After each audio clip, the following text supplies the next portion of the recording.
There we go. Did it finally work? Goodness, this was ridiculous. I've never had this happen before. Let me view the damn video. Oh my goodness. There we go. Wow, this was unnecessarily difficult.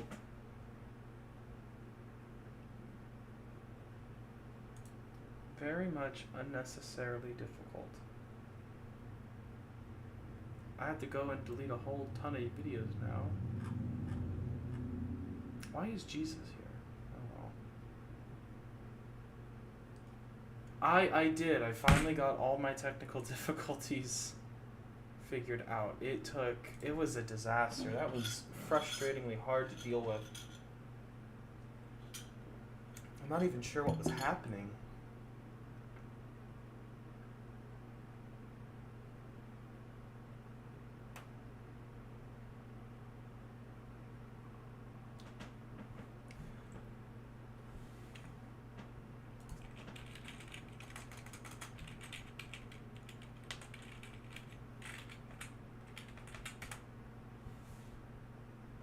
I'm gonna have some Christmas tree fireplace on very low.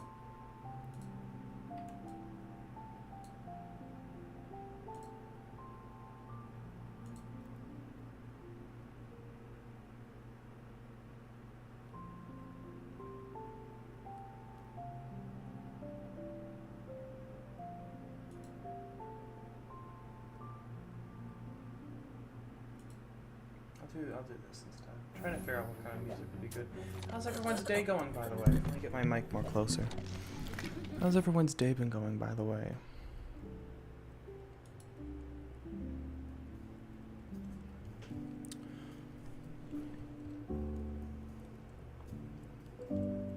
Trying to get my phone to pull up. Everyone can hear me, right? Just making sure that my sound quality is not broken either. I have to wonder now, since I ended up live streaming 3 times, if I wonder if I'm even gonna end up getting anyone to come on now, because I know that can kind of happen. I am doing just fine today. I just got a video done for my TikTok account. I have a couple commissions I need to work on, but I've been working on here and there, everything I can.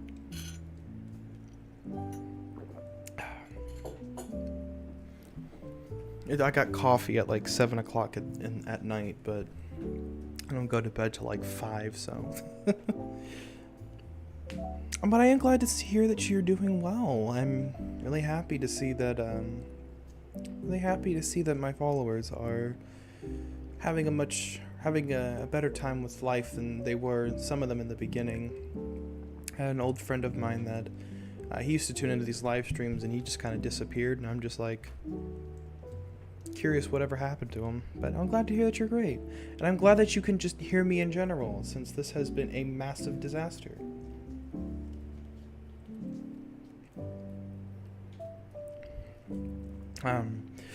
On this live stream today, wanted to do a couple things.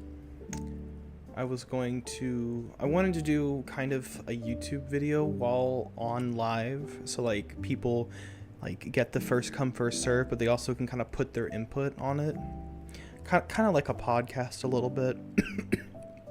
And one of those videos I was going to do was religion and psychosis. Yeah, kind of share my thoughts as somebody who has psychosis, and how religion how religion can affect your psychosis, and how it can also cause it, but why it's also really important people understand that that's what they have, because it'll ruin them if they don't. Oh, thank you. I thought of some really interesting questions to ask as a noob at this. Hey, everybody has to start somewhere. Yeah, even I had to start very small. But that's how knowledge normally works. But hey, what are your questions? Perhaps I can answer. Maybe make some content while doing it. I feel bad because I just got out of college.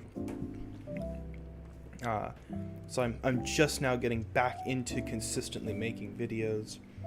But it's like, I've been away for so long, I just feel like half my followers are like looking at me like, are you actually here? Are you really alive? Or is this just an illusion? Is the Kemetic monk back? Or is he still dead from the years of the 6 months of no content?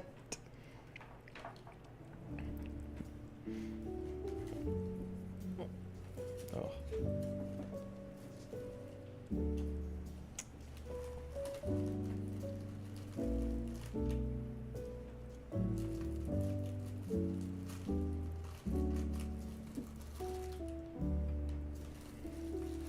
Yeah, what are your questions? If just ask away.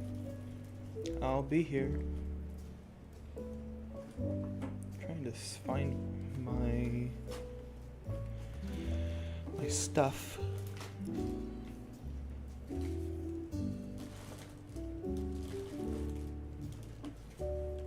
Okay.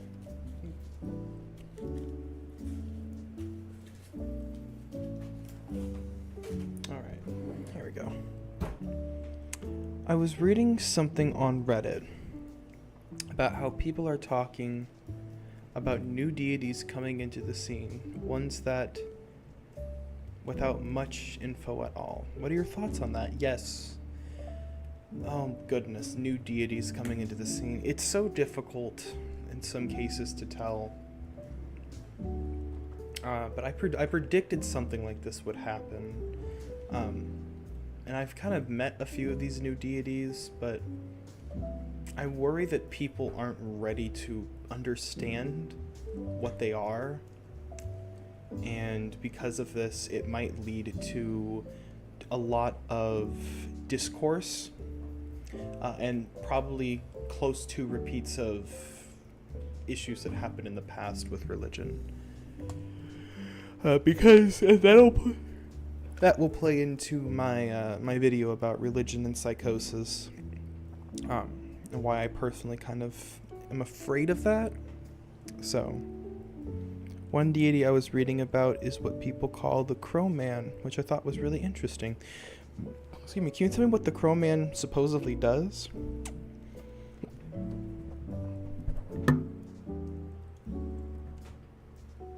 I'm kind of interested. I think I've heard something about the Crow Man before.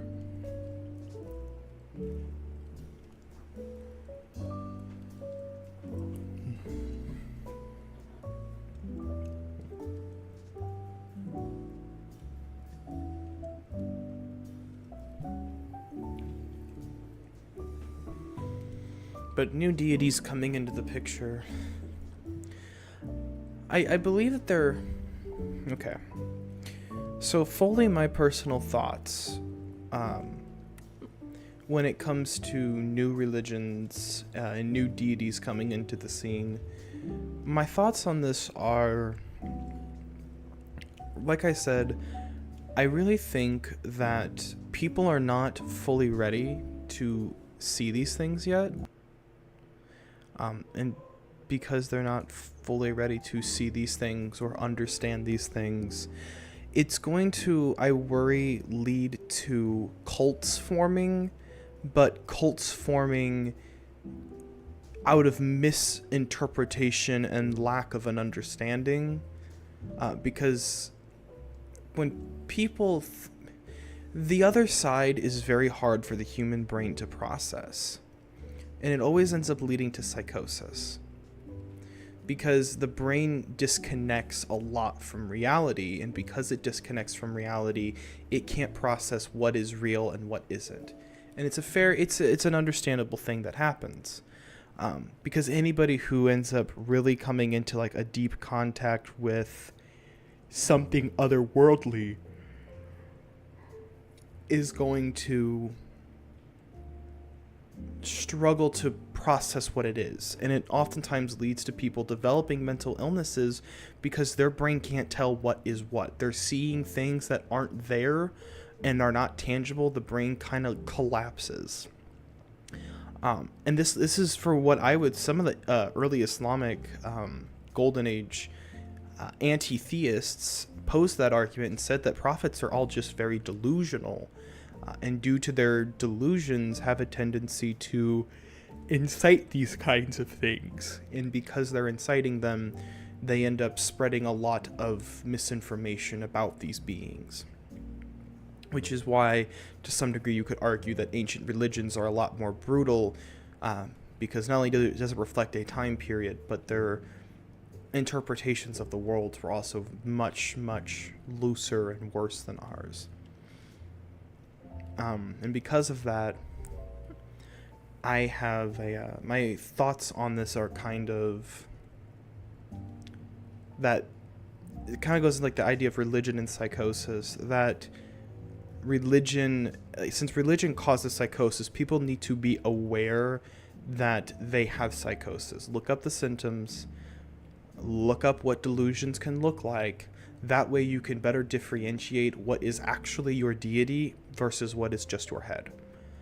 And that's why this new age spirituality, or not this new age spirituality, but this new age of these new deities coming into the picture, it worries me because I don't want people to not know what they're working with. Zane the Rabber says, the problem you are describing... crap, my phone. The problem you're describing is this does happen with currently already established gods such as the Kemetic Neturu.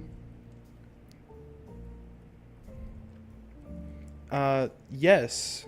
Wait. Oh, this doesn't happen already with the current established gods? It does. It absolutely does. And the problem I have with like this situation in general is so many people are so unaware of themselves or really blinded by their own ego that even old gods in their stories and their lores are getting construed by human ego, and by people not understanding what they're interacting with, that it's either painting gods as not what they actually are, or it's painting gods as something more than they are, or it's really messing up the lore of that god. Because either people aren't examining things critically, or people are just too engrossed with their sorry, I yawned and that just bogged my head. They're too engrossed with themselves to process another opinion. So I would agree.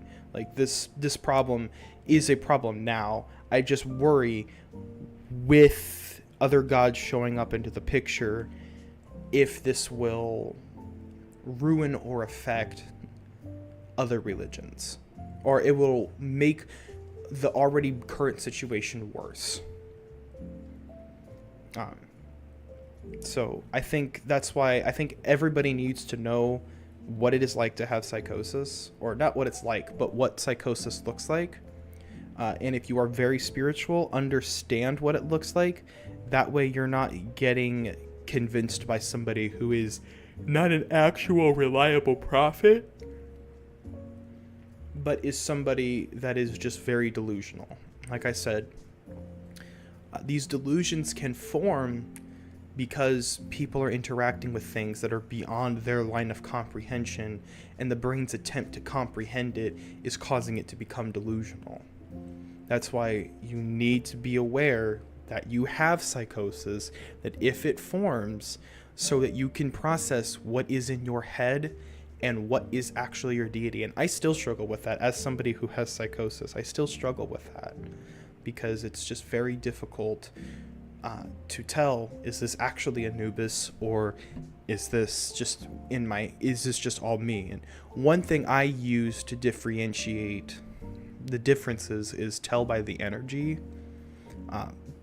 Because when you really get good at telling energy, you can kind of start to feel if it's your deity or not. Like, if it's actually Anubis, normally he can let me know because of the warm feeling that Anubis kind of, like, projects as an energy.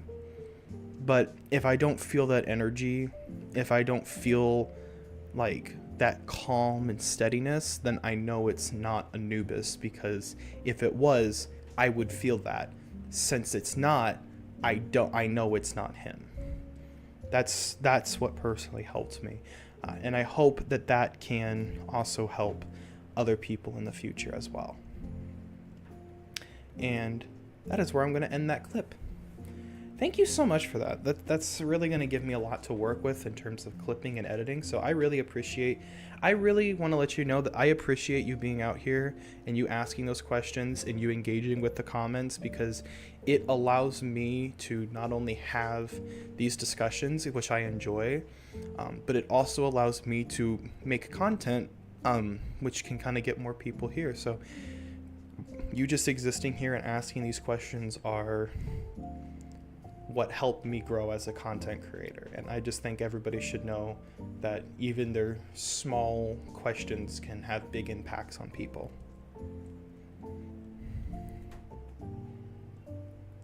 Also, you said, I have no idea. People say he is ominous and has a dark feeling about him. And some people say he's like a bald man wearing all black and has crows around him. I don't read much about him. I need to do a video because I had a god that reached out to me, and I love these streams so much. Aw, thank you so much. I had a god, since we're talking about New Age, not really New Age spirituality, but since we're talking about new gods forming, I have had a handful of encounters with other deities. The problem is that other deities, like, if other gods show up, it's harder to make a face for them, because from what I have studied, gods like Anubis, gods like Seth and Isis, or goddesses for Isis's case, you can tell that, like, Anubis is a jackal, but this is because jackals were associated with death. And they were seen as protectors. And to me, Anubis took the form of a jackal because that's what he knew people would understand. That's what they would comprehend when seeing him.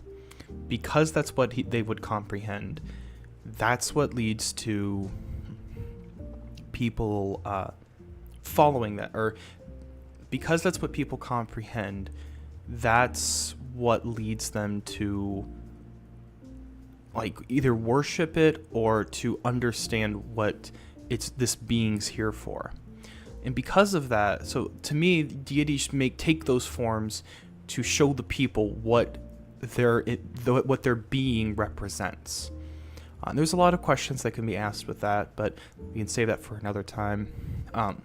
So gods like that take the form of whatever gets somebody's attention, because that's, like, if a god of the dead, or if a god of death shows up to the Egyptians as a sun, they're not going to see that god as a being of death. They would probably see it as something like Ra, or a god of sun. So we see that we can see that that's, or at least my opinion, we can see that that's why gods would take those forms. But if we look at how new gods would form, it's a lot harder for them to do that. Not only does our generation have a lot of illogical monotheism, dogma kind of pushed into their head, to where if we were to see a god taking the form of a jackal, we would almost assume that it's not, we would either assume it's a demon, or we would not assume that it's actually a god. Because obviously, why did they take the form of that? We kind of view that out as illogical, but we never actually tackled the question. And my problem is that with new deities forming, that we will soon start to not we won't be able to know when they're here. We won't be able to process if they're here.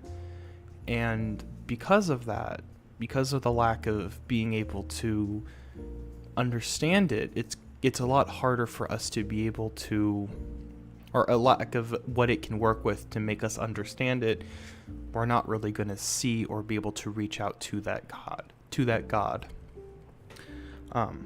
I had one interaction with a deity that I think is actually just the universe itself, or a piece of it, essentially. It was this god. I'm going to call it a god, but it really doesn't need to go by that. So this being shows up at... I'm trying to remember. It's hard. A lot of my past is kind of like blurry. It showed up on a couple of occasions, but the first time I saw it, it was just a man in a black cloak, like a black hoodie. Not hoodie, it was like a long cloak. And I couldn't see like underneath the cloak because it had like a hood on.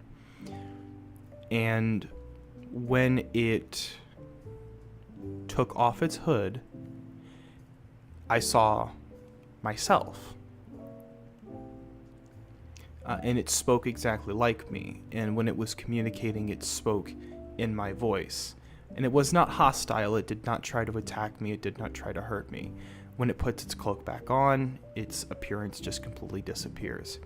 From what I can kind of tell, its face without the cloak is kind of watery. But it looks watery because of the ripples that it kind of has. But it just looks like almost like the face of a man. Not even like a man, just looks like a human face-ish kind of thing. And when it takes off its cloak, in the beginning I thought I saw it just shows yourself like a reflection, and I called it Vela because of that, because it was like you look into a veil. But randomly one day I was talking with somebody, and he says like, God is what you respect the most. And this was when I was still a Christian. And I started thinking that maybe the reason, or maybe this being shows up as what the person respects the most. So it'll take off its hood and you'll see who you respect most. Kind of like when I say, why gods reach out to people in the first place by showing to what gets their attention. I said, to me, maybe this god essentially like is showing up to people as exactly what, like that is what's going to get their attention, who they respect the most, and it comes up to deliver messages, or not to deliver message, or to help them essentially. And I haven't seen too much of this being. I mean, I might have, but if you believe that he shows up only as things you respect the most, it's hard to tell what kind of, when you actually see it and when you actually don't, which is why I think it's really important that people have a better grasp of their mental health so that they can process if these deities are trying to do anything. But that's my opinion on these new gods forming.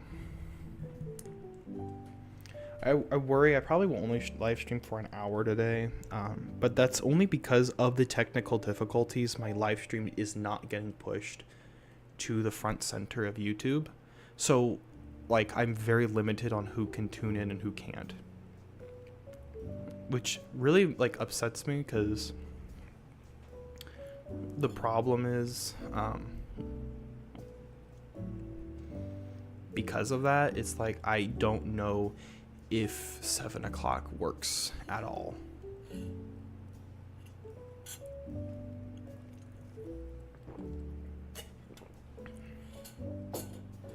My coffee is all done. Oh, thank you so much. It's hard for me to articulate a lot of words. I worry that my brain runs at 100 miles per second and then crashes. So it's just like, I've got like really bad dyslexia because of that, and I just sometimes really struggle to make any kind of words. But have you ever had any experiences with other deities other than the already told story ones?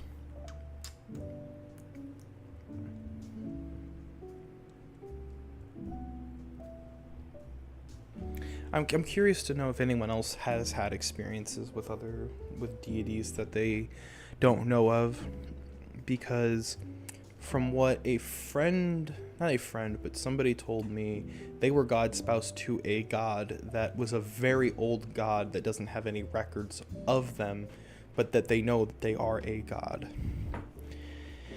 And it makes me really question, what exactly is a god? They always embody something, but what makes a god a god? Like, is it just power? Is it just, like, divinehood? Or what is it, you know?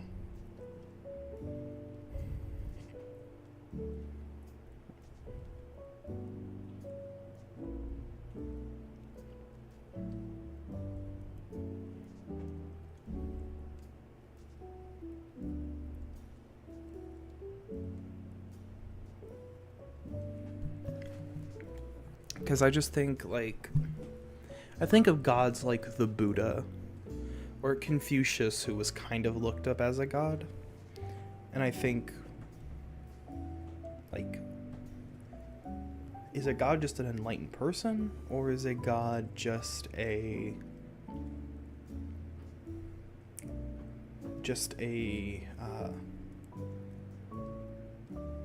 is it something, is it made? It's such a hard question to answer. I have no experiences yet, and I am not spiritual at all, to be honest. I feel like, as of now, I should not get involved into that, as I am still fairly young. I mean, that's respectable. It's kind of something that you should do when you feel like the calling is right. Or if, in all honesty, if you don't ever feel like, you're spiritual, that is okay. I think a problem with society is a lot of people are like, some people are just like, I believe in the gods, but I'm not spiritual. Like, I just want to live my life and enjoy things and not have to think about that. That is fine. And that is okay. And it's also okay to just be curious and talk about it. But you don't have to be like a very big practicing person to participate in this kind of stuff. And we kind of constantly get made out like that's what we have to do. But it's not. You don't have to. You don't have to. If you don't want to, you don't have to. And I think people should be able to just sit there and say, I'm spiritual, but I don't practice. Or I believe that we have a creator, or that the gods made us, but I don't know what did, and I don't care to know. That's okay. And I feel like we should push that a bit more. I am curious as well. I feel like that'd be an interesting topic on what makes a god. I know the Chinese philosophy, a god can be killed by humans, which I thought was unique. The kammis, that was the term they had, the kammis, Izanagi. See, it's kind of like, we look into history, and we see, like you said, China had this idea, or in Chinese mythology, they had this idea that gods could be killed. But that was not really the case it really only wasn't the case with Judaism. Egypt had the idea gods could be killed. Greeks had the idea that gods could be killed by humans. I think Egypt had the idea that gods could be killed by humans too. Norse people had the idea that gods could be killed by humans. Ish. There's some kind of in between there, kind of. A Norse pagan could correct me if I'm wrong on that. And the idea that I think of is that Judaism comes up with this idea that God can't be killed because he is omnipotent, he is everywhere and everything. Therefore, since it would have no true form, how do you kill something like that? And I don't know too much about the ancient Islamic religion before Muhammad, but they would hold that same belief. Now, I actually take it a step further and say that a big reason I think that it's true that gods could be killed by humans is because if we operate under the assumption that humans, if we can really look at this through two different lenses. Let's operate under the assumption that humans are made in the image of God or gods. We, by some definition, if we are made in that image, it's not illogical to say that we have some kind of characteristics of the gods. Therefore, if we have any kind of power that the gods would have, since we were made in their image and we have their characteristics, then there is some weaknesses that we can identify that we have that isn't just bound by the flesh, could also be executed with gods. For instance, it's harder to kind of explain because there's a lot of things you have to operate under to kind of make sense. Like, the counterpoint is, well, humans aren't gods. We're made in the image of them, but that doesn't mean that we are gods. That doesn't mean we have the power of gods. That doesn't mean we have the ability to just kill people or to have some of the power that they have. But the question ends up being, well, what kind of power do gods have? What exact power do gods have? Zeus could make lightning. Some witches believe that they could also cast lightning. Gods can curse, but humans and witches can also make curses. If we have the same thing that those gods can do, then there is a means of killing them. If we are in our spiritual form, if we can do the same thing they can do, then all by means we're only bound by flesh, but our soul is limitless in what it can do, therefore you can kill a god. And I would say that if humans could tap into that potential, it's not impossible to kill gods. But the question would still be, what does it even mean to kill a god? It's like a really long philosophical question. And like I said, in the biblical narrative, it's the idea that you can't kill God because he's omnipresent, he exists in everything. But if I cut down a tree, if he exists in that tree, then I did kill God to an extent by technicality. But by the actual omnipresentness of that deity, you could still argue that if humans are made in the image of God, then there would be aspects of God in us. And if we can identify what those aspects are, he would have to share those same attributes.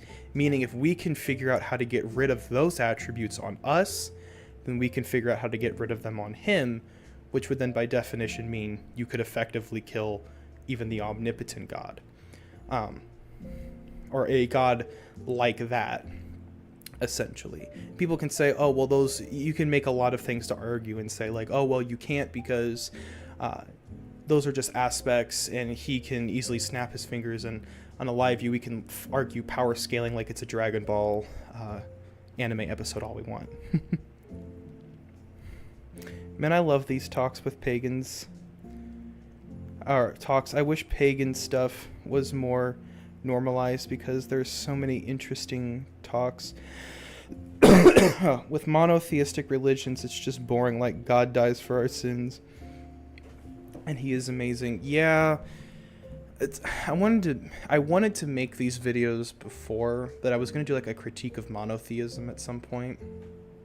The critique of monotheism is interesting because it's kind of like why people think monotheism is the only correct way is because it seems to almost fit with science, but science doesn't actually care about the theological approach.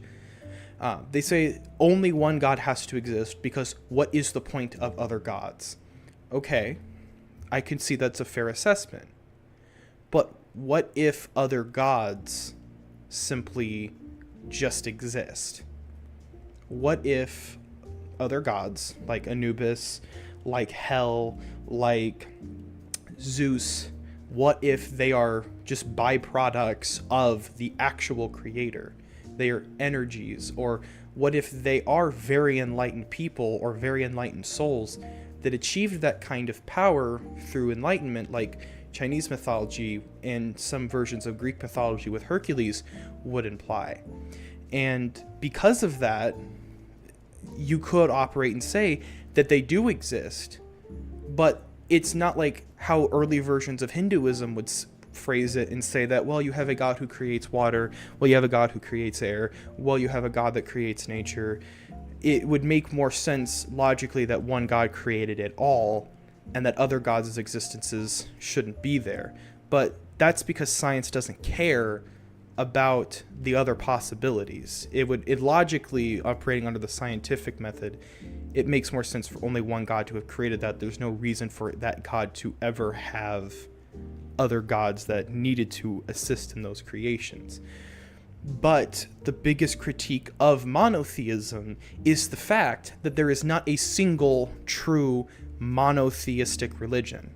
None of the monotheistic religions we have are true monotheists, because a true absolute monotheist believes that all is one. It actually comes from this Roman concept of monism, which believed exactly that. All is one. Marcus Aurelius was a form of monist, essentially. But all monotheistic religions have other things that are not one with the actual creator. Judaism actually contributes the creation of evil to something other than Yahweh. It seems like Isaiah hints that he did create evil, but technically we consider that Yahweh actually did not create evil. It was either some beliefs it was the serpent or Satan or Beelzebub, or if you go by an inaccurate translation, Lucifer. In some interpretations, humanity created evil. They do contribute other things to the creation of evil or to the creation of bad things that is not God. In Islam, they essentially contribute, the jinn exist, but the jinn are not Allah, essentially, which would not be monotheist, because monotheists believe all is one. And if you really want to believe all is one, you have to believe that the destruction that happens in human nature is also because of the God who created it, that everything in humanity is one with that creator, both the good and the bad. And some Roman philosophers didn't fully agree with that. Socrates believed that essentially around the time period that the Stoics would form, Socrates believed that bad things in society, like war, death, and destruction, those all formed because of humans not having full contact of truth, which Socrates called the forms, essentially. So that they all formed from humanity's misinterpretations. But monotheism would have to claim that those mistakes would also be of God. But you can't be a monotheist and believe that there is a separation of God or of the creator from the creation. That there cannot be something that the creation can do that God can't. Otherwise, it is not a monotheist, because not all is one.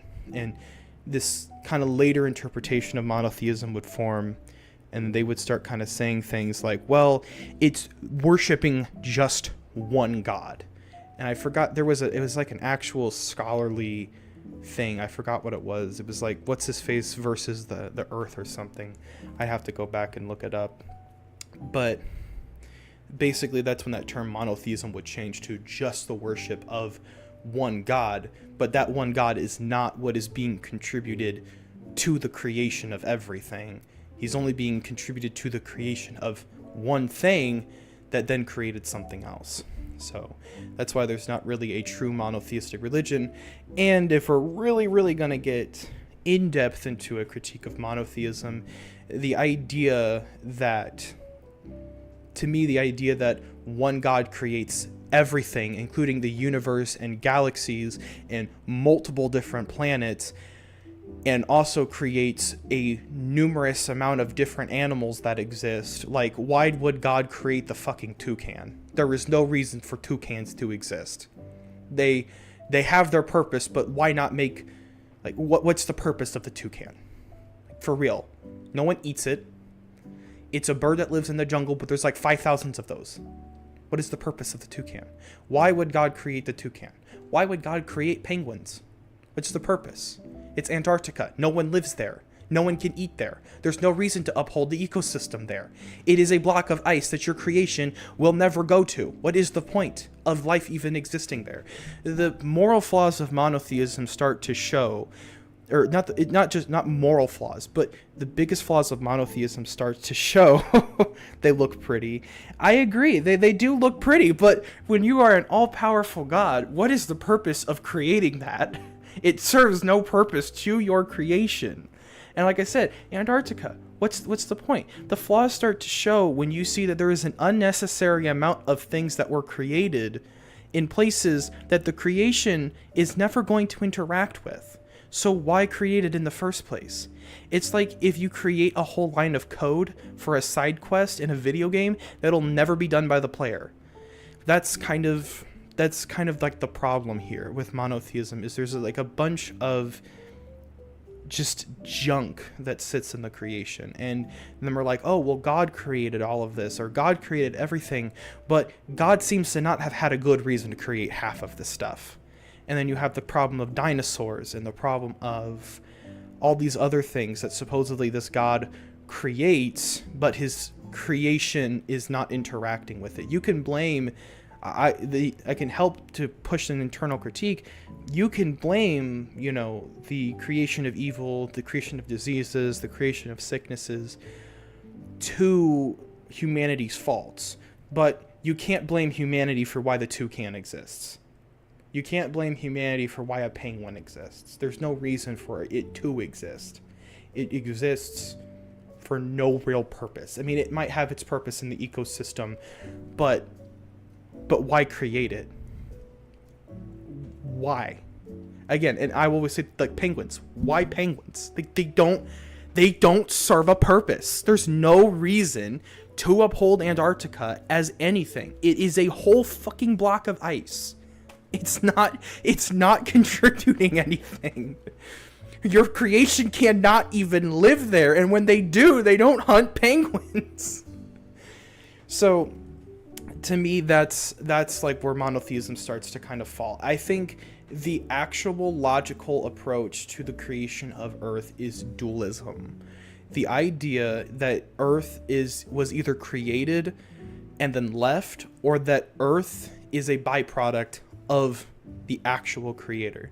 My belief is that the universe is the creator. We exist inside of it, but we are created entirely by accident. It was entirely not an intentional thing. We're just a byproduct of the creator's existence.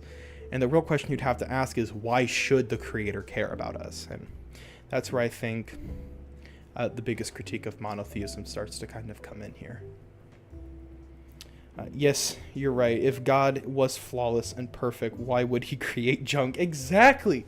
There's no reason to create penguins. They don't serve a purpose. They serve a purpose in Antarctica, but they don't serve a purpose anywhere else. We can't live on Antarctica. There is not any evidence of any native Antarcticans. They don't exist. So why create a stupid penguin? I mean, penguins are cute. They're awesome. Don't get me wrong, but they're pointless. They don't serve a purpose. We don't hunt them. We don't eat them. There's like hundreds of different other sources of bird meat and penguin and things that are warmer than penguin pellets than penguins. It's just, It doesn't make any sense. And then the toucan. I just don't even see the purpose of the toucan. And I don't even see like the purpose of other birds, like the freaking dodo. It literally was so stupid it died. You mean to tell me you created the dodo? You knew this was gonna happen. You knew the dodo was gonna go extinct. Why did you create it? You don't create an incredibly unintelligent bird. It doesn't make any sense to me. And that's where I really think that like I said, the critique of monotheism starts to come into play. Is just because it to me, it's just not a logical approach. It's a lot less logical when you consider one God just creates Earth, because I guess he felt like it. And actually, funny enough, the argument that gets posed here, and on my TikTok account, I have a series I'm starting that I'll probably actually start here called Against Apologetics, which basically look to counteract Christian apologists and really bad arguments that keep getting made. But essentially, the biggest argument one argument I saw was that God creates the universe, or God creates the world out of love. And I saw this argument being posed by a Jewish rabbi who said it has to be created out of love because there's no other reason a God would create Earth. And it's like, yes, congratulations, you found nihilism. And I said, and the rebuttal to it is that a God doesn't create. Why would any loving God create Earth at all? Given the biblical narrative, Earth is in an endless cycle of sin, so it's doomed to repeat this endless cycle of sin until it is inevitably destroyed. And that to me is just like, that to me is just a pointless creation. But yeah, that's my opinion more. And I hate getting told that. It's like, oh, he creates it out of love. No, you don't create there's no reason to create the fucking toucan. Also, toucans are really weird birds. Also, I think there is a toucan god, and I'm gonna run to the restroom and be right back. Why would God make fruit if he knew it was going to be eaten? That's another thing that I saw. I made a lot that made a lot of sense. So I'll give you the Christian apologist answer, and then I'll give you the rebuttal. So God made the fruit as a test, essentially, of Adam and Eve.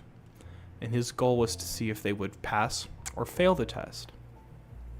But, and here's the funny part, here's the answer.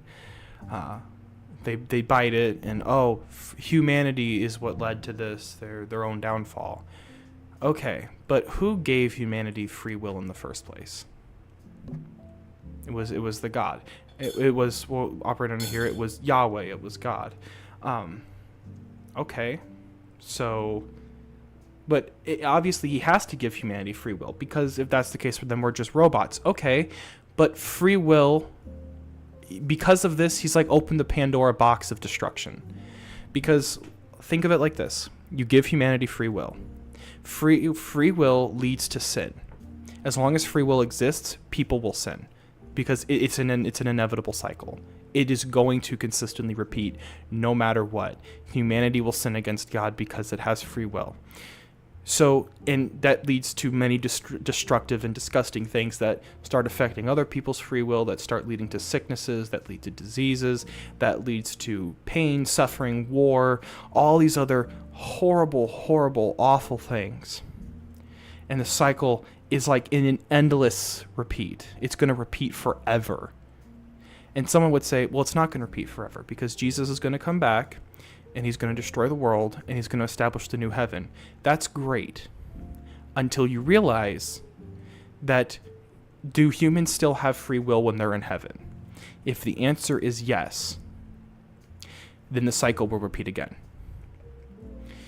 If the only way to truly operate, that there is a point to humanity or to free will, is that there is no free will in heaven, so when we die, we are like mindless slaves. Problem, why give humanity free will in the first place if you will just take it away whenever they're gone? And then Christians say, well, you're just not going to feel the need to do any of that because you're going to be a soul and internal. Okay, but did angels rebel? I mean, even if we operate under the fact that, what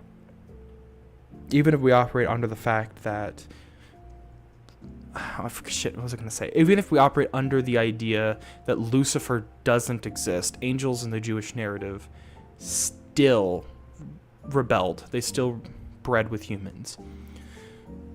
So angels can rebel. We can see that in the biblical narrative. We can see that some of them disobeyed God, and they created other kinds of things. And the demons exist. So the cycle is inevitable. It's just going to keep repeating. And, I mean, angels clearly did choose to do those kinds of things, so I don't see why humans would not. And that to me, or why just basic souls that turn into angels, they can. I don't even see how that argument can be backed even biblically. It doesn't seem like it can be. Like, you operate under the Old Testament. It's not even spoken anywhere in the New Testament. So it's an endless cycle of sin that will just keep repeating forever and ever. It is eternal. Or I guess you could say it is everlasting. It will never stop until you get rid of it. So their free will leads to the destruction of literally everything, and it consistently will cause this endless cycle to repeat, that even establishing a second heaven, it would be pointless because the cycle will not end. Anyways, what actually is the Adam's apple paradox? Can you explain that to me? Because I've heard that before, but I don't remember what it is.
Okay, I am back. The term is made up. By the way, you can go to the bathroom, man. Don't let me stop you.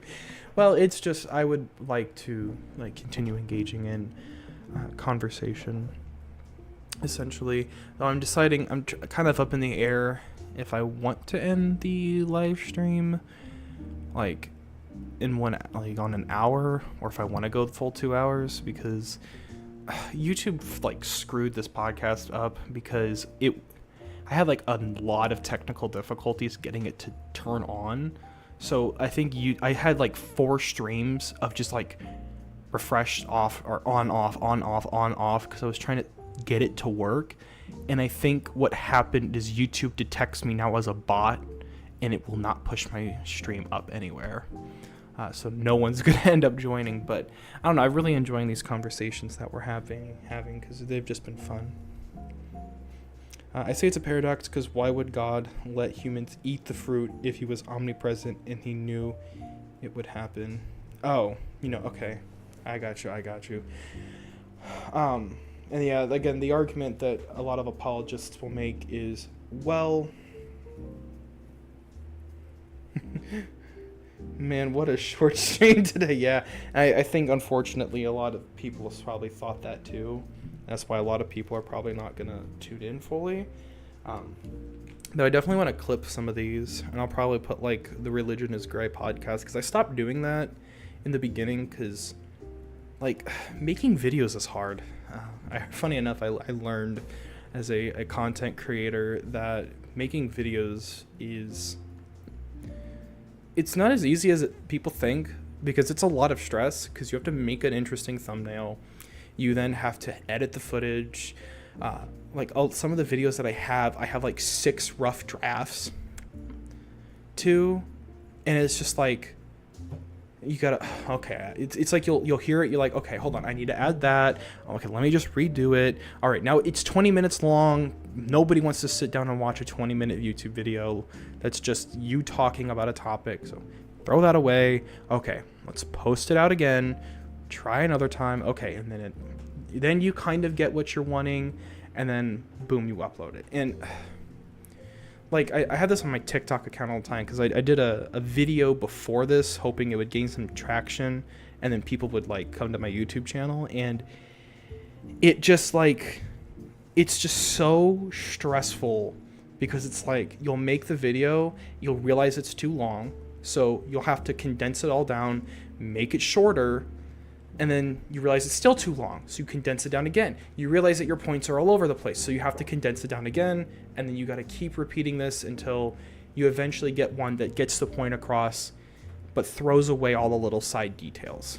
And sometimes with like my last video, which was about sex offerings, I think it was probably one of the harder videos for me to do, because I missed 2 key points when making it that I felt horrible about, because it was important. And it was also like, it took me like 5 times to like, of recording like 20-minute discussions, throwing it away, re-recording, throwing that away, re-recording. It just becomes a headache to do. I've tried script writing, but script writing is like, I think it's hard for me because I'm dyslexic, and it's like I read things and I stumble on words, so it's like, ugh, okay, click off, redo. And I don't know, sometimes scripts, I feel like, I don't know, I've thought about script writing, but it's like I almost have to like write a paper on something in order to fully be able to do it. But I don't know, I want to change the way that I do these videos, because it's just very difficult for me to, like, I feel like I'm disappointing my audience when I'm not getting any content out, but my content takes me like a maximum of 2 days to do at best. And like, it's stressful. And like the first ever, I don't know how people script write. Just writing a script would make me sound robotic. Yeah, it's kind of like how I feel. Like, sometimes like your big emotions come from like you're sitting there and you're talking about a topic and you're kind of like going back and forth on it, and when you're like fully just trying to do a video alone, it's like it's just difficult. I don't know if I'm just too hard on myself, but I don't want to pump out rough drafts and not get content that I know that it gets to the point and it doesn't ramble on too much. Like my first ever podcast that I did, which is somewhere on my channel, it was over, like, I forgot which one it was over. I think it was over the problem with religions being true, essentially. I had done the podcast, or I had done the video, and I had, like, it took me all day to do. Like, it took me from, like, I woke up that day at 12 because I was a late night owl, and I had finished the video, like, the rough draft at 3. And it was so bad. Like, rewatching it, it was the worst video I'd ever made. Like, I rewatched the video and, like, the rough draft, and I'm sitting there and I'm like, oh my gosh, this is terrible. It was a mess. It rambled into like 3 different topics, and I'm like, what even was the main point of this video? So I had to scrap the entire thing. I redid it, and I got it all done in an hour. Got the entire thing done in an hour, and I genuinely like the quality. It's not the best podcast I have. It took me like 20 minutes to film, edit, and then upload, and my aunt said it was too long, but I got the rest of it done in an hour, and it was so much better than what the original version of it was. And that would be like a common trend with the rest of my podcast videos. But it's just like, and they're not popular is the problem. Like, for those kind of podcast videos, you really need like a second person there with you having the discussion. Because it's like, I don't know, it's just, you either need a second person or you really have to sound like enthusiastic about what you're talking about. And it just like wore me down to have to talk like basically to myself for a video that gets like no attention whatsoever at all. And it would take me like 2 days at best to fully make. So like my content creation just really started to take that nosedive because I was doing these podcasts and I was basically just doing them entirely by myself and no one was watching them. And then I made a couple more videos about Anubis. And then that's when things started kicking off. So I ended up just dropping the podcast altogether. But now that I'm like more experienced with YouTube, because it was like a year since all that happened, I think I want to get back into the podcasts, except I think I'll only do that on like these once a month live streams, and I'll just edit the clips from it because it just makes it's like, because I have the chat that I can interact with, and they're kind of like the ones that ask questions like you. So it just makes it easier for me to like engage with something instead of having to sit there and discuss the topic and stuff like that. And I wanted to do more like information videos, things like the decline of Christianity, but all of those, they don't gain a lot of contraction, and you need to be like a specific content creator for that kind of stuff. And I just don't know if I have the time or the energy to record some of those things. I might at some point, but I don't want this channel to diverge too far away from being a spiritual channel. I want it to be a place where people can go to either get spiritual advice, or a channel that people go to in order to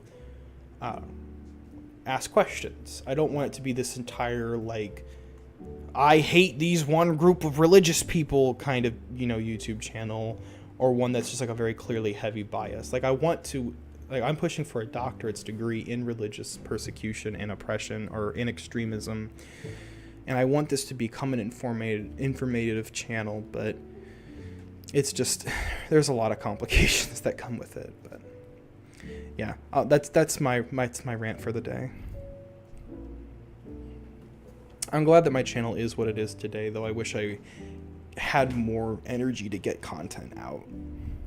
But this stream has really helped me like record some things that I can clip and then post on YouTube and kind of advertise this stream a bit more, which I have on a lot of my other videos. I just unfortunately have not ever utilized. Yeah, I completely understand that.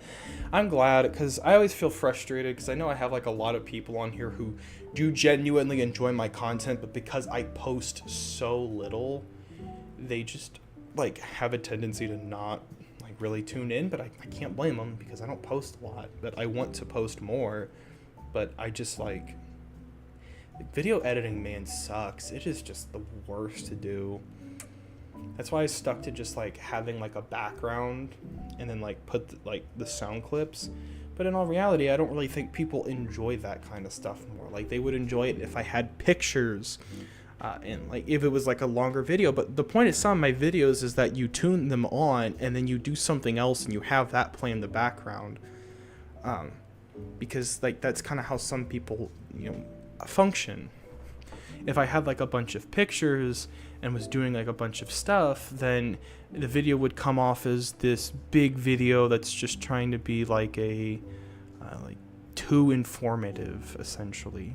And I don't want that to be what my content starts to look like. And on top of that, I actually have a second YouTube channel that I am working on. It is not easy getting that channel to run. Video editing is fun for like the first few days. Yeah, just the first few freaking days. But it gets super stressful after a while. I think the worst part about video editing though is just how like not difficult in the sense of it being like super not difficult in the sense of being like super like complicated. No, complicated is the word I would use. It's not difficult in the sense of being super no, it's just flat out difficult. Now that I think about it, it's just flat out difficult and it sucks. Because when you're video editing, if you're curious, I usually watch your videos while my eyes are closed, so I have better vision. Okay, I do appreciate that kind of input. Also, I hope anyone else who is in the chat is doing well today. We're having our normal Q&A and our theology discussions. We've had a lot of theology discussions in the earlier part of these streams, and those will be clips here on my YouTube channel that you guys can come back and tune in and check out. But other than that, just wanted to kind of get that out there and kind of discuss that a bit more, let people kind of advertise myself a bit. But I think video editing becomes the most stressful when you don't have like the best software to edit, and you know that because of that, people are not going to be like really watching your video. The worst thing I had on my other YouTube channel is the fact that because I'm not like super flashy and like I don't have the best transitions, it's just very ugly to people and they don't want to watch it. So I had to really, really try hard to make one of my recent videos on it, and it was just like a headache to do. And on this one even, it's just like pictures are not like what attracts people. People are here for the information, or they want to like see something that's more tangible, essentially, or more observable. That's the better word. And yeah, video editing though just gets really stressful, and thumbnail making I think is almost the worst, because it's like I hate how picky us humans are with anything. It's like it needs to be in this specific font, it needs to blend in with the background, it needs to be colorful, it needs to be fitting on this entire image, and then it needs to be like this, and it needs to be readable, and you need to have it in a specific size, otherwise it won't fully load on the thumbnail, and then they won't look at it, and then they don't like it. It's like you have to like appease to an audience that is like the most freaking nitpicky. Like, their attention span is that of a literal kindergartner. If your thumbnail is not the most eye-catching thing from the first glance, they will not even bother looking at your video. And it just makes like a lot of pressure, and then I hate it.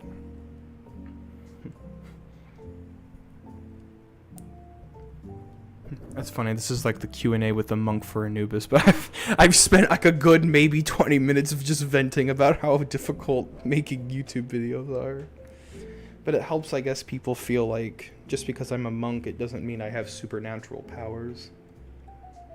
Although I did have somebody in my comment section basically say like, you're not a monk because you don't look like monks. I'm like, what? That's a no true Scotsman fallacy if I've ever heard one.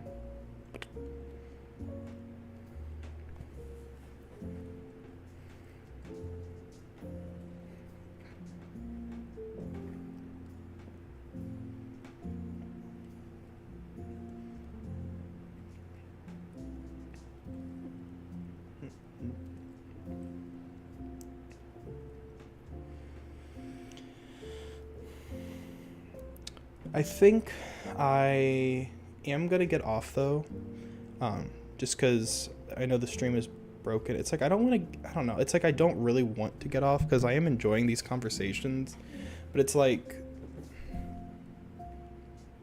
I don't know. Divided on it.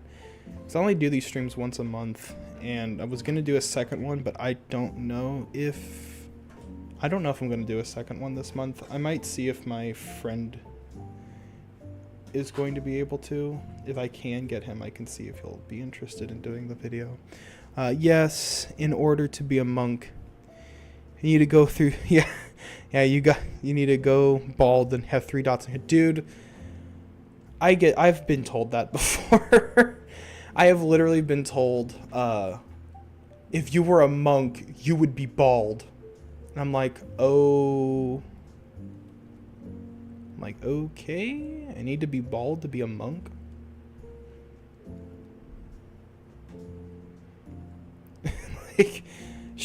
I'm like, I think you're confusing Buddhist monks here, because Christian monks exist. Have you seen a Christian monk? That guy never replied to anything. Most of them don't, but it's. I don't get some of this, like, these no true Scotsman, like, fallacy people. Like, I do get that there is some criteria that needs to be in place so that you can't just be like a monk for no reason. Like, you kind of have to have some kind of credibility to, like, your status.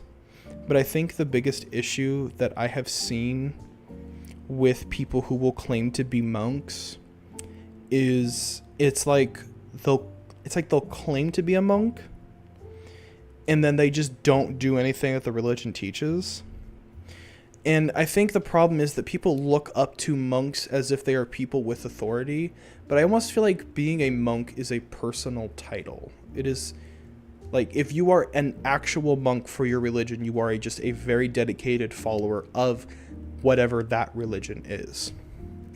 But I think monks kind of get like a rough depiction because it's like, I'm a monk for Anubis, but do you see me going out with a staff and beating people to death because I need to be a defender of the Kemetic faith? No. But some monks are depicted as paladins almost in some senses. And it's like, if the religion is actually just a very violent religion, then I could maybe see how that kind of behavior would be that of a monk. But it's like, monk to me, like, if somebody says they're a monk, you should consider them as somebody who is really spiritual, but that does not mean they're very, very reliable, because they might have different interpretations. Like, you should always, like I reiterate in every video I post here, you should always come to your own understanding. Do not take the authority of other people. Do not 100% blindly trust the words of other men in the sense of mankind. You can listen to them, you can listen to their understanding, you can listen to their beliefs, but it is important that you yourself are not just blindly trusting whatever they say, and you're coming to your own interpretations. To be open-minded is the biggest virtue you can have as somebody who is spiritual. Because if you're very closed-minded, you'll find yourself never actually knowing what you're talking about.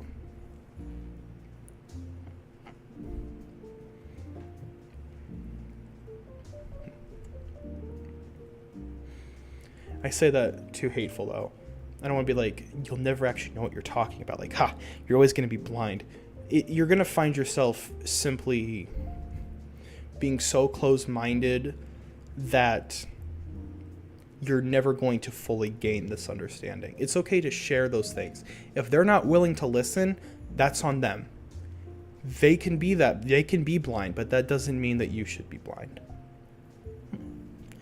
When I was very new to this stuff, I always wondered if witches were so powerful and could do spells, why would they not just be rich and famous? Oh, that is an amazing question. My phone is also having problems. So, there's like a lot of ways I can answer this question, and I'm going to answer it in kind of like 2 parts. So, witchcraft is weird. because there's different theories on what it does. There's different faith beliefs in what it does. There's different understandings of it. Witchcraft is... If you're doing witchcraft, it's important that you follow a Murphy's Law. Whatever is done to you, whatever you do to someone else will be done to you in tenfold. That means if you are doing a big hex spell or a spell that might lead to someone's death, sometimes those spells require big sacrifices. But because they need big sacrifices, if you can kind of get what I'm hinting at, it leads to bigger consequences. That's kind of where some of these aspects of child sacrifice gets involved, because you could sacrifice a kid, essentially, to be able to unalive a group of people. That's what some of the beliefs were. Actually, unironically, seems like that's what the Jewish people believed in the very early days of their faith. But that's a topic for a different time. And witchcraft is not as simple as get some frankincense and myrrh and mash them together, and then throw them at somebody and bada boom, you get money. It's like bigger spells require bigger things, and those things can really affect you both physically and mentally. And spells are also never guaranteed. There's a reason why I believe that gods like Seth exist, because if humans were able to consistently tap into that power, they could almost effectively destroy the entire world. So they need something that governs over that, because left to their own devices, they will inevitably lead to their own destruction, solely because the power will stop. And would end up literally just being which witch is stronger. And that's why you don't really give a group of people who strive for power, the ability to have that kind of power. That's why there needs to be like governors of those kinds of chaos to keep that order in place. So I hope that kind of answers the question. And the kind of like the second part of that question though is, spells are never guaranteed to work. And many witches don't actually know how to do those spells. And I almost think that many witches who do know how to use those spells are not stupid enough to actually use them. Because I would even ask you this, if you're really that tapped in with the other side, what is the purpose of all that money? Like at that point, you would have been so well known for the aspect of memento mori that much wealth is never going to benefit you in the long run. It's a completely like here kind of thing. So there's also that, and also the fact that I genuinely don't think most witches know how to use it, and if they do, they're not stupid enough to use them. So I hope that answers that question. Also, hello everybody. I hope you're all doing well today. We're having our theological discussions as usual. Or I guess now it's not as usual as new. If you guys have any questions or any comments on these topics, please feel free to chime in, say something, let us know.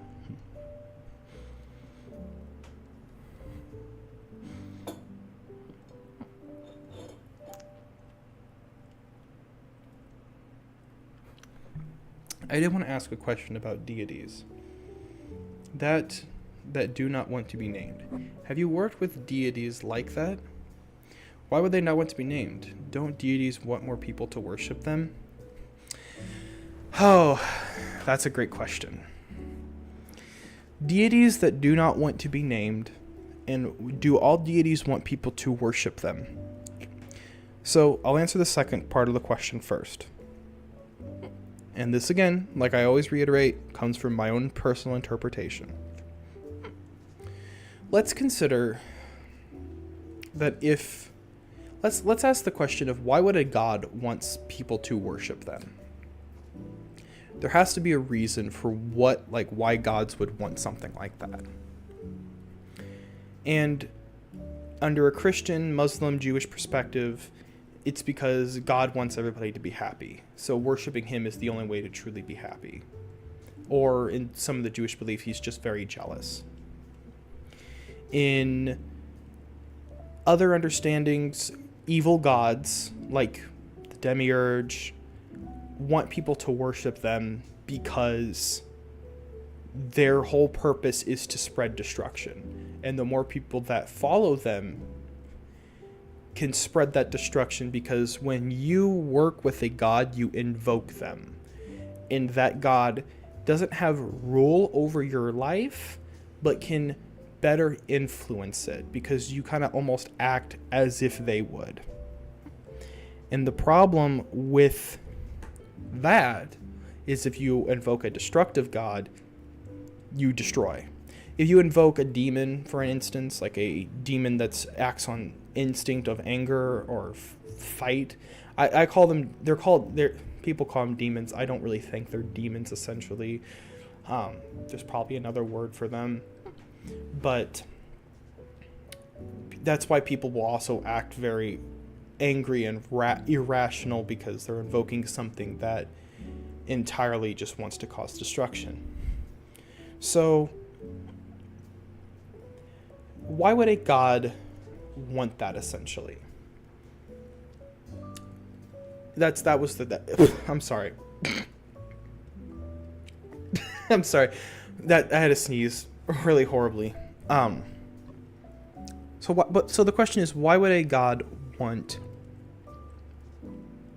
any real destruction of Earth? If Earth dies, that god's entire legacy dies too.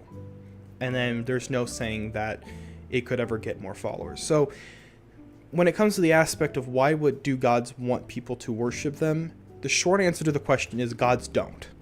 I don't think there is any god that is not a jealous deity that would actually want people to worship them. Because in the end of the day, the only thing you really do gain from worshiping a god is your own personal growth. Like, I worship Seth. Seth teaches me how to control my chaos better. I work with the goddess Isis. She teaches me how to be more loving and passionate towards people. I work with Anubis. He teaches me how to not be afraid and how to be more calm and collective, and to help me deal with death. You only really benefit from working with a god. And I think this idea that gods want something, or gods want us to worship them, comes from population control in a different sense, like crowd control. That if you make everybody believe that a god wants them to worship them, then everybody will worship that one god, and it's easier to establish overall control with the masses. But if you... Sorry. My tongue is very dry. I drank all that coffee. Shit, where was I? But if you... I think it's really just mass control. That's a man concept, that gods want people to worship them. I don't see a reason why any god would actually want worship. But as for why would some gods want to remain unnamed, I think some of it is because, one, some of them want to be named, they just don't know how to communicate it. Like, there might not be a way for them to communicate what their name is, because they might be operating under some kind of different language, I want to say. I don't know if that would be the right word. They may not have a proper way to name themselves, but also I think some gods, like when I had told my story about the god I met called Vela, those gods are not really here to be worshipped. They're kind of here of their own accord. And they don't care if you worship them or not. And I think the reason that people, I think the reason you should worship a deity is because that deity is helping you, and that is a way of showing gratification to that god. That's why I have that whole video on sex offerings. I kind of explained that. So worship is a way of showing gratification to a god, essentially. But no god, I don't think, demands that you worship them, but worshiping them is showing like respect to them, essentially. It's refreshing to think. It is refreshing to, I think, Book of the Dead. I don't know, but where, but it states. Oh, you don't know where in the Book of the Dead it states there are more people who worship the deity, the more powerful they become. I would agree with that the more people worship a deity, the more powerful they become, because it's so weird. Gods are, to some extent, aspects of nature and of us. But it's not like in the sense of like we made the gods. It's kind of like they represent something. So if you work with a god like Anubis, you will have a better understanding of death, and you might overcome the fear of it. And Anubis can protect you. And the more you work with him, the more you can listen to him, and he will tell you, don't go there. Don't leave. Don't go out there. Stay right there, or get out of this place, or that person is bad for you. And you will also envelop more better intuition of how to tell in those situations. When you work with Seth, you can also form better ways of controlling your chaos, controlling your emotions, and controlling your feelings, because that's something that Seth emphasizes. With Isis, the goddess, you can work on better maintaining your feminine side, because every human has one. You can better work with trying to be more intimate. She's great with intimate. I call her the goddess of passion because she is very passionate. When I work with her, I feel more passionate about the world, essentially. And the gods help you be a stronger person. So the more gods you work with, the more they teach you. The more they teach you, the more powerful you become, because it's the more you understand of yourself. They help you form these better understandings of yourself. And I think that's what the Egyptians knew. But I think some of them also knew how to abuse power. And that's why we would have a lot of different versions of the Egyptian mythology essentially exploiting the religion. Oh, you were referring... Gosh dang. My dyslexia is terrible. My gosh. I was referring to, I think, the Book of the Dead, where it states that the more people that work with deities, the more powerful they become. Gosh dang it, I can't believe I read it. I was refreshing, gosh. Bro, my dyslexia is freaking horrendous.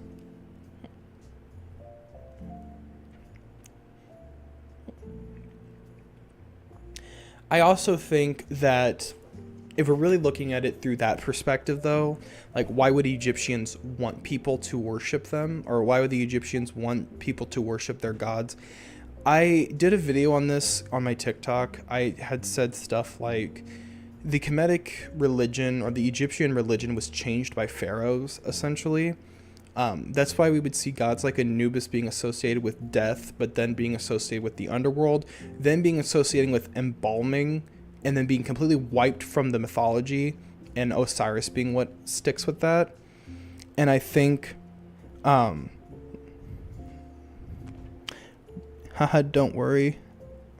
I don't mind it. Okay.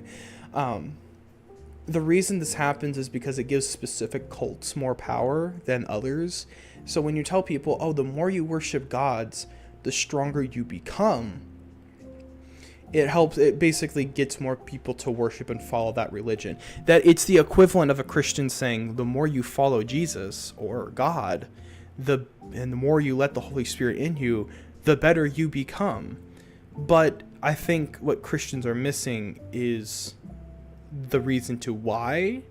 They don't have that. They don't have the why that's the case. They kind of only have the how it's. They kind of have the intention, but they don't have any of the whatchamacallit. They have the right intention, but they don't have the right execution. But I think it's kind of like that, essentially. It's basically a way of saying, like, worship this God, you'll be more powerful. And then people get in their head that, oh, I worship this God, I'm more powerful. But because they don't know why worshiping the God makes them powerful, in reality, they're actually not. They're actually very, very weak because they're actually being manipulated. That's why you should always work with as many gods as you can. Because the more gods you work with, the better you'll be able to understand yourself.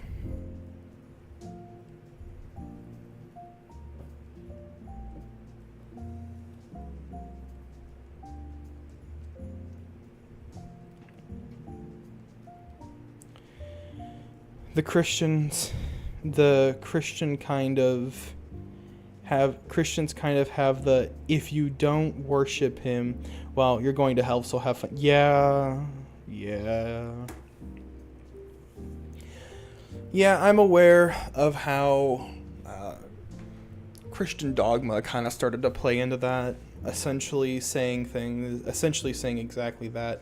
It's basically taking polytheism's mindset of worship this God and be strong to a fear-mongering level, because it's like, well, if you don't worship Osiris and you worship Anubis instead, you're never going to be truly as strong.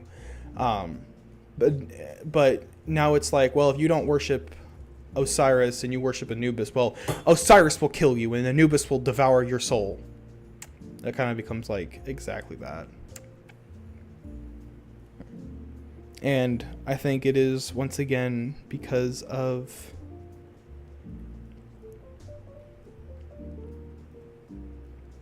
all the fear-mongering that they end up doing.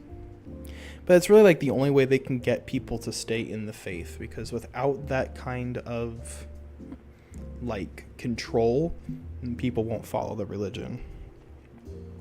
Actually, I had this discussion in a Reddit group, or in a Reddit post.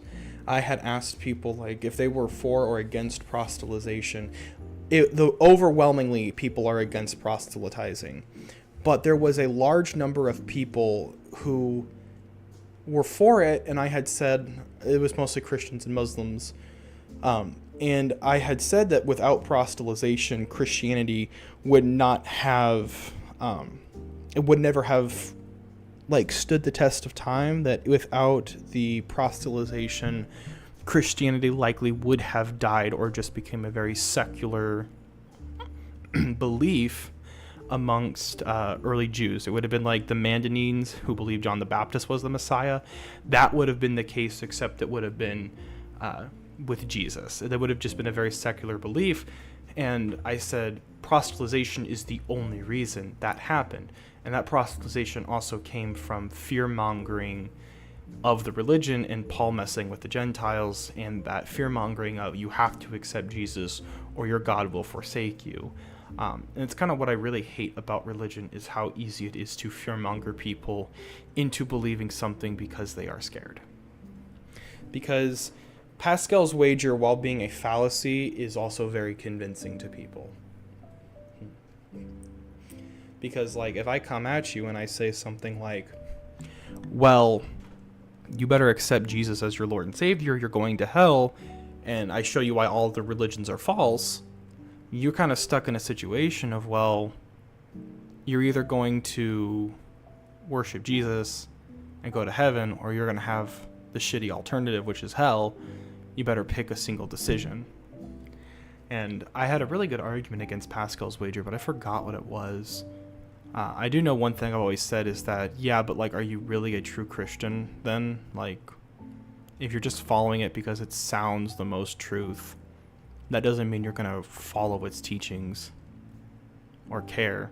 And the biggest argument against Pascal's wager is that it goes both ways. You can spend your entire life believing in this one religion, following its teachings to the T. In some sects, like, what if Catholicism is truly correct and you spend your life being the most celibate person possible? Like, imagine this in Pascal's wager. You spend your life as the most devout Christian possible. You never have sex, you never marry, or you're a complete celibate person. Or let's say you do marry, but you marry somebody that was just a good Christian and it really wasn't the person you wanted to marry, but you married it because you really wanted to go to heaven, you wanted to follow this, and you didn't want to be led away from Jesus. You be this good, devout Christian as possible. You only have sex for production. You're not really in love with your wife. You're only kind of with her because, like, you kind of felt like it was obligated, or maybe you never married and you never had sex. You never had your first kiss.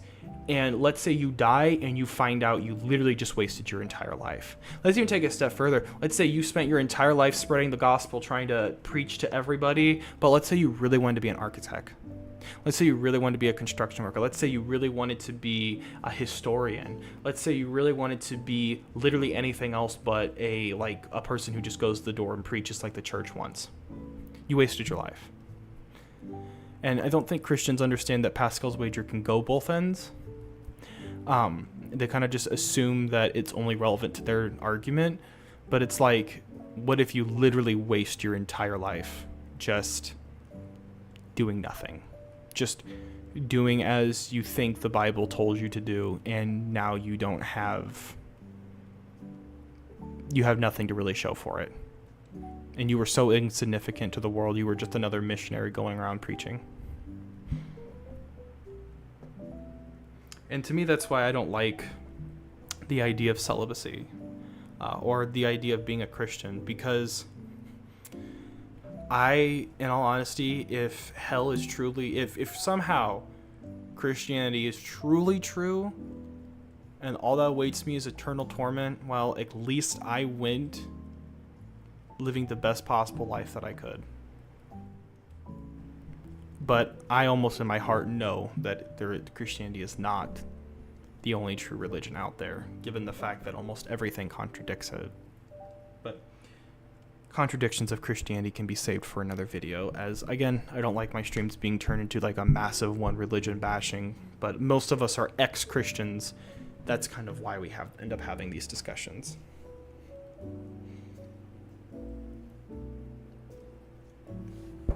But, definitely tell me what you guys think.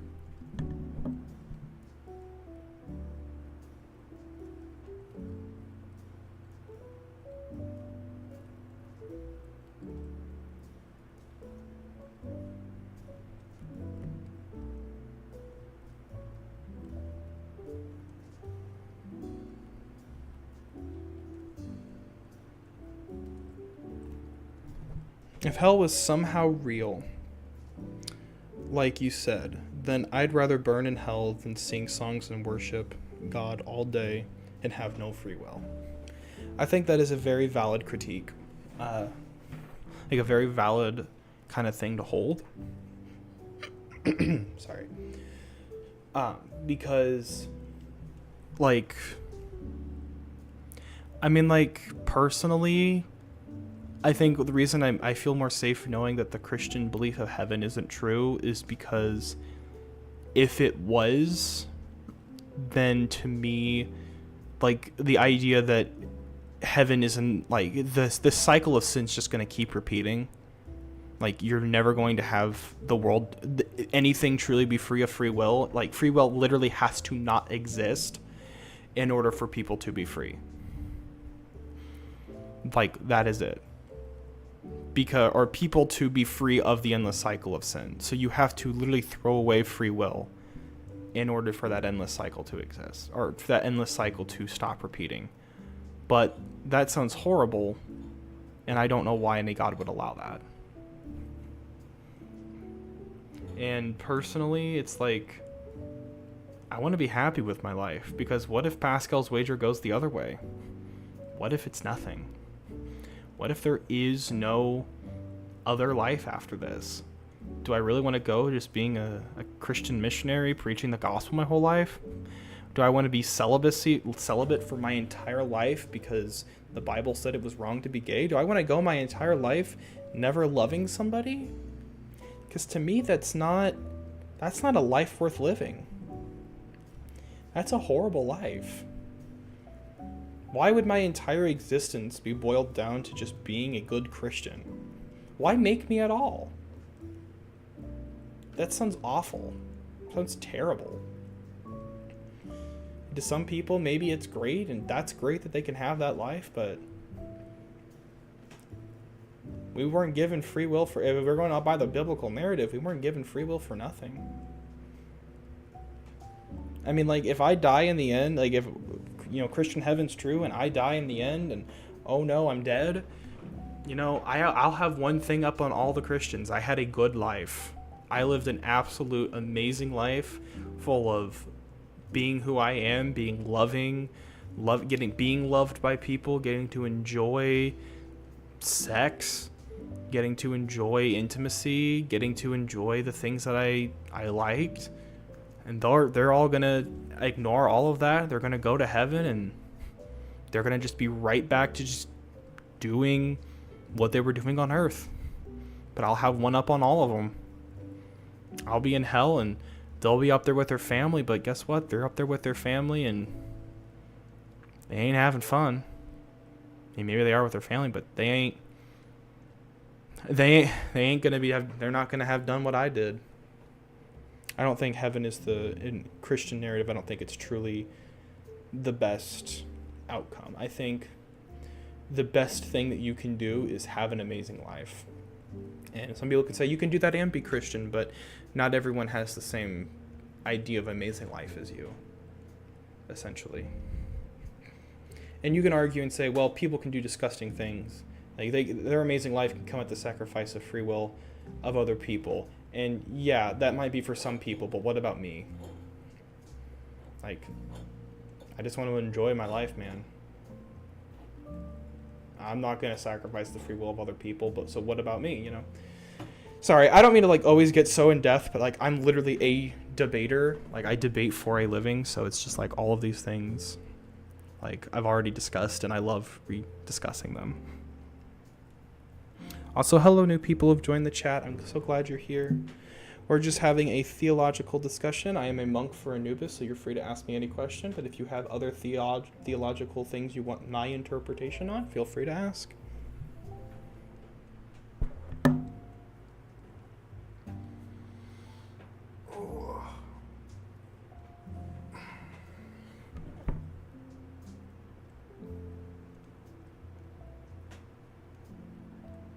Four viewers. We've had 4 consistent viewers for a while. That makes me really happy.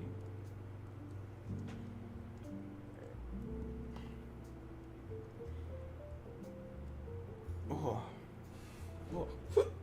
Hiccups.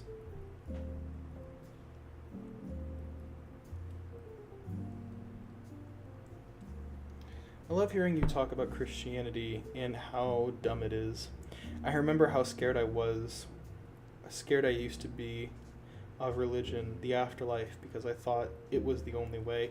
And that is the idea that going to the afterlife, or the idea of uncertainty, is how these monotheistic religions get you. Reformed Jews kind of have a different opinion on it. I have my own personal critiques of Judaism, including Reformed Judaism as a whole, that I can say for another time. But both Christianity and Islam get you at the idea of the uncertainty of what is after death. And the reason that this is how the religion does it is because let's assume that there is in fact let's assume that they're right. Because you're not part of them, you get to go do nothing after the afterlife. You can sit in eternal nothingness for literally ever. While everybody else gets to go have a great time, you sit and do nothing. Or you sit in an endless black void for all of eternity. That's a terrifying idea. But that's how they get you to be a part of their religion. And then you can ask, well, why would they want that? Control. It's control. It's control with the early Europeans. Look at the early Europeans. People want to keep saying things like, oh, Christianity is not a bad religion. It's not a religion that's tried to cause harm to people. It's not a religion that has tried to control people. It's just people nitpicking it. The fact that Europeans saw methods of cherry picking, I'm going to operate under their personal mindset. The fact that early Europeans saw ways to cherry pick the Bible to make it able to be abused, and abused for the aspect of what comes after death, should be proof alone of the problem that Christianity has. The fact that it was even able to be abused in the first place, even if you operate under it, was cherry picking. The fact that aspect alone, the aspect of life after death, that should be telling. Let me try to rephrase this a bit better, actually.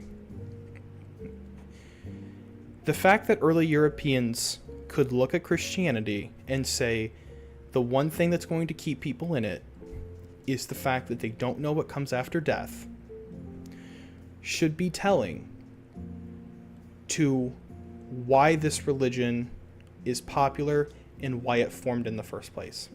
It's control. It is always about control, and the best way you control people is through fear. And you, again, like you said, you can ask, well, why do people want to control? Because you can then justify war. You can then you can easily manipulate people to justify other actions like kicking Indians off of their land, because, well, these people, we need to spread our safe, we need to make sure they go to the afterlife too. You can justify a lot of things by blind kindness, and people will always sit there and say, well, that's not what Jesus said. If Jesus said, I think he even says in his own words, depart from me for I never knew you, he effectively contributed to exactly why Christians were able to abuse the religion in the first place. People keep saying like, oh, well, you're cherry picking Jesus' words. No one is cherry picking Jesus. We're using his words as intended, and we're finding the problems, but they're not seeing it. Also, if anyone wants to ask questions, feel free. Don't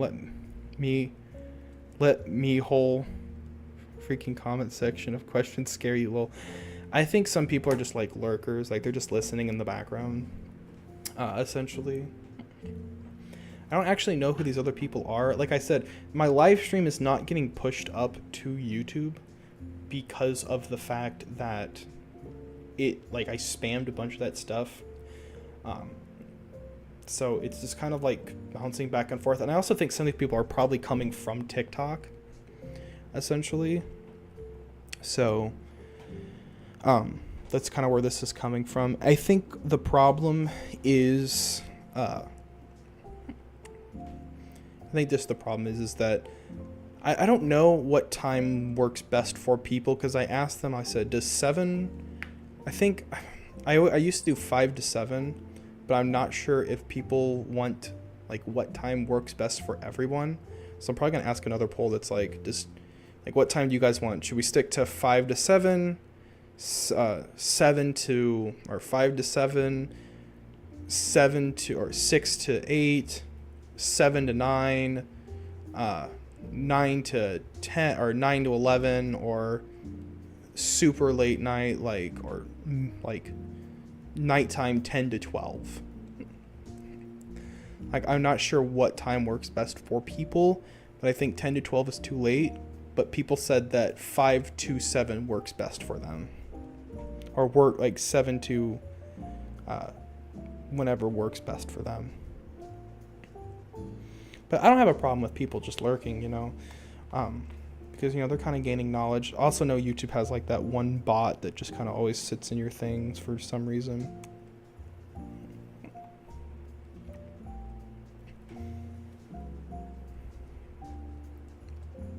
But I feel like the problem I have is just I don't like the fact that religion is so easily used for control, and it's just historically we can see that that's exactly what it has always been used for. So the solution to it is recognizing it, recognize that religion is abused for power, and be secular. You don't need to have a whole ass community dedicated to your religious belief. That's just my personal thoughts. I'm gonna use the bathroom. BRB.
Okay, I am back. I think I am going to end the live stream here, just because I got a lot of clips. I kind of want to edit on this, and due to the live stream glitching, I don't know how much I'm getting boosted up there, but oh, never mind. Hold on, stop. Oop. Okay, disregard everything I just said. So you asked me a question. I had a question about deities. If deities can actually cause you any harm. I know people cast spells and use their help, but will a deity go out of their way to cause you harm mentally or physically? Oh my. So can a deity cause you harm mentally and physically?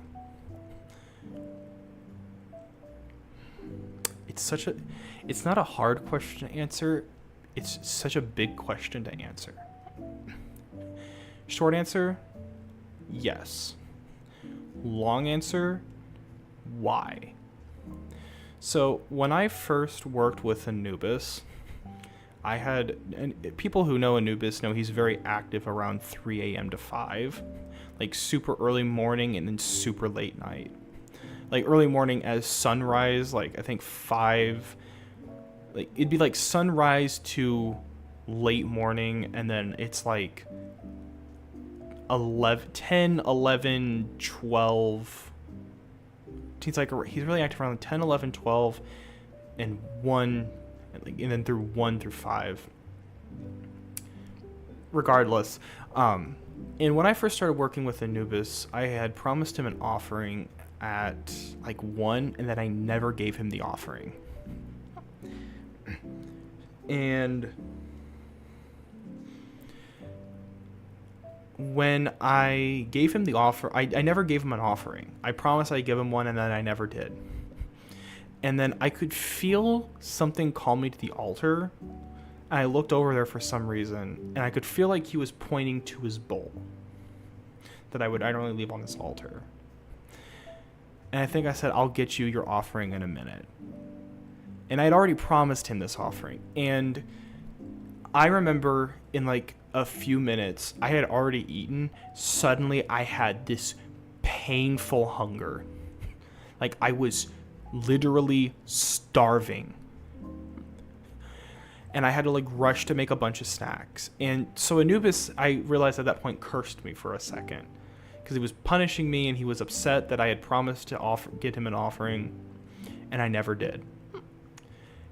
And it wasn't like he was literally trying to kill me. He was just really mad that I had promised him an offering and then never delivered on it. So I gave him his offering, and that hunger subsided, but it also made me have to eat a lot of food.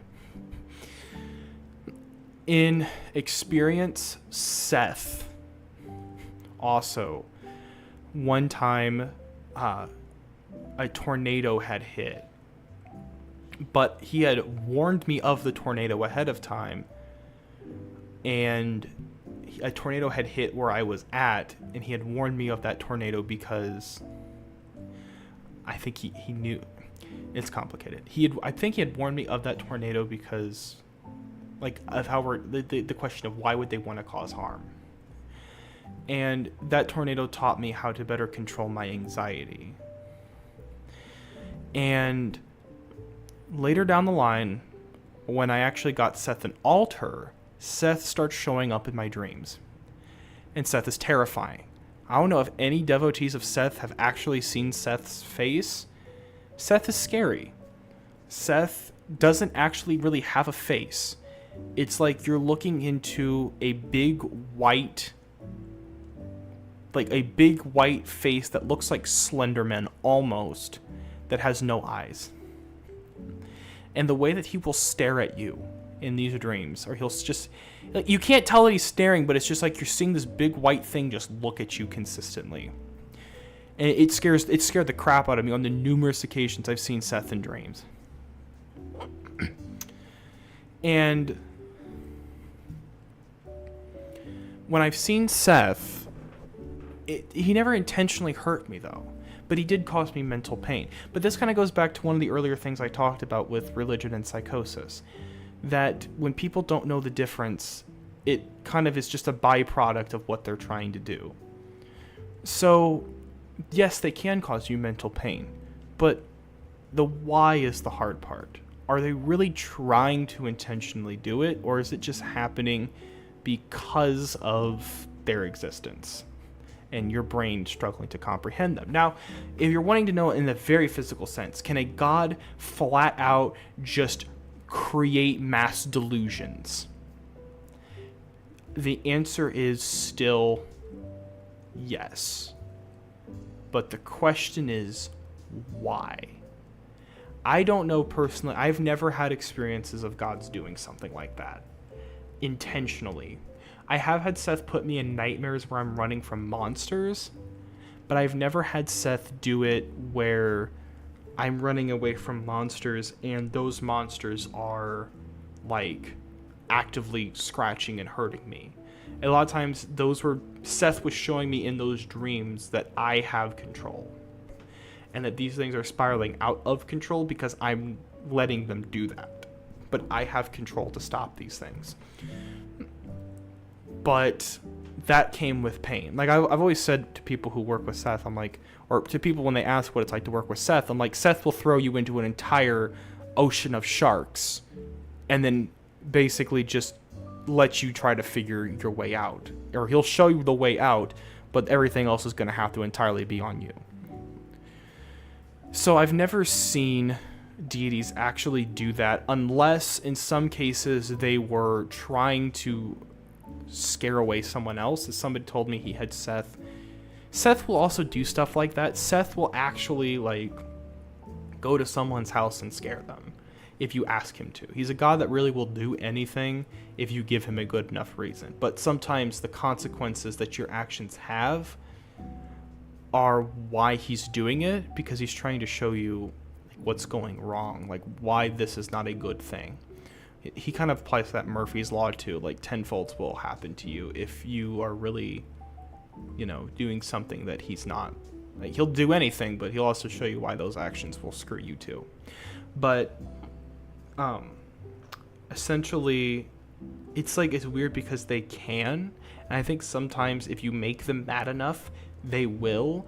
But I have never seen deities physically harm people, because that would almost require them to manifest or to have to find a way to touch you physically, and turn doing that can almost, like, it kind of breaks what we call divine law, which is that gods cannot directly interact with people, like, physically, but that also requires them to, like, like kind of break the divine law, but at the same time it's like also almost resort to like really petty human emotions. Like it's such a hard and multifaceted question to answer, but personally I have not seen deities physically harm people or mentally intentionally do it without a good cause. That's why it's the answer of yes, they can, but why should and would they? So that's kind of my interpretation of that. Also, I am almost convinced that Wepaweta, aka Anubis' brother in the Egyptian mythology, is not a real god. Well, not a real god in the sense that I'm pretty sure it is just Seth.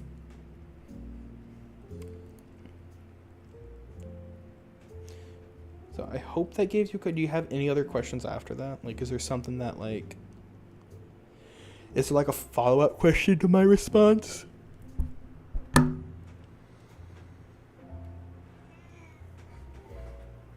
Ouch! Ow! Ow! Ow!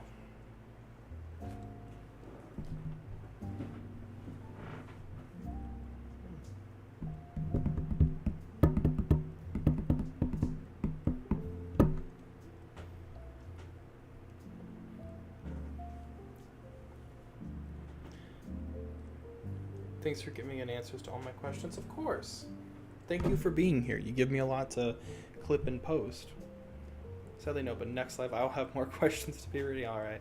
I guess that is my incentive to end the live, essentially. Thank you guys all for coming out. I hope you guys all have a very lovely day, and I hope I will see you all in the next video. Have a good night.